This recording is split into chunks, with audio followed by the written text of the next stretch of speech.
আজকের আলোচনার বিষয়বস্তু হলো বাস্তবিক দৃষ্টিভঙ্গি। জীবন কখনো কল্পনার জগৎ নয়, এটি একটি কঠোর বাস্তব, যেখানে প্রত্যেকটি পদক্ষেপ আমাদের শেখায়, আমাদের পরীক্ষা করে এবং আমাদের সীমা বোঝায়। যারা সবসময় স্বপ্নের পেছনে ছুটে থাকে কিন্তু বাস্তবতা উপেক্ষা করে তারা প্রায়শই হতাশ হয়, কারণ বাস্তবতা কোনো অনুরোধ মানে না। এটি এমনই, জীবন নিয়মের বাইরে চলে না।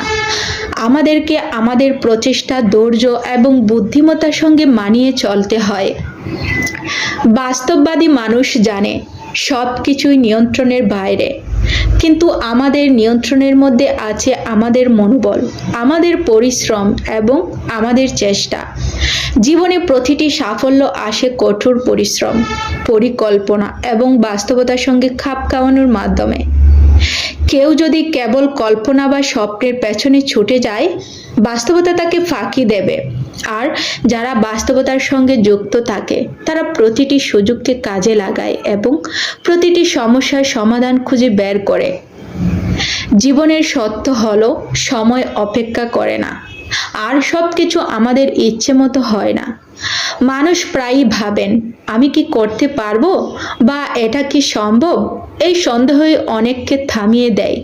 কিন্তু বাস্তববাদী মানুষ জানে আপনি যা করতে পারেন তা শুধুই আপনার চেষ্টা, মনোবল এবং বাস্তবমুখী দৃষ্টিভঙ্গির মাধ্যমে।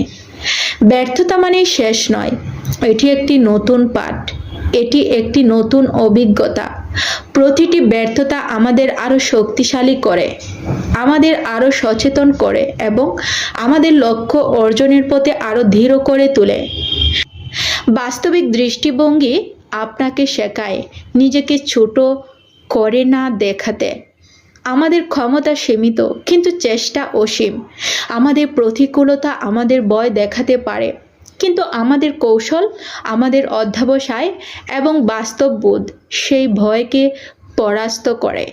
জীবনের প্রতিটি অধ্যায় আমাদের শেখায় কিভাবে বাস্তবের সঙ্গে মানিয়ে চলতে হয়, কিভাবে কঠিন পরিস্থিতিতে ধৈর্য ধরে সমস্যার সমাধান করতে হয় এবং কিভাবে ছোট ছোট পদক্ষেপে বড় ফলাফল অর্জন করা যায়।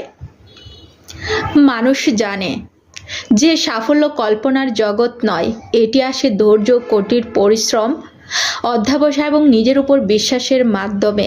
তাই বাস্তবিক দৃষ্টিভঙ্গি আমাদের শেখায়, স্বপ্ন দেখাও কিন্তু বাস্তবের সঙ্গে যুক্ত থাকো, চেষ্টা করো কিন্তু নিজের সীমা চেনো, ব্যর্থ হলেও মনোবল হারিও না, বরং শেখো। সফলতা আসে ধৈর্য, দৃঢ়তা, বাস্তববোধ এবং অধ্যবসায়ের মিলন থেকে।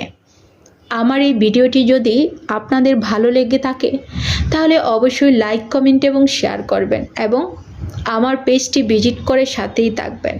ধন্যবাদ সবাইকে।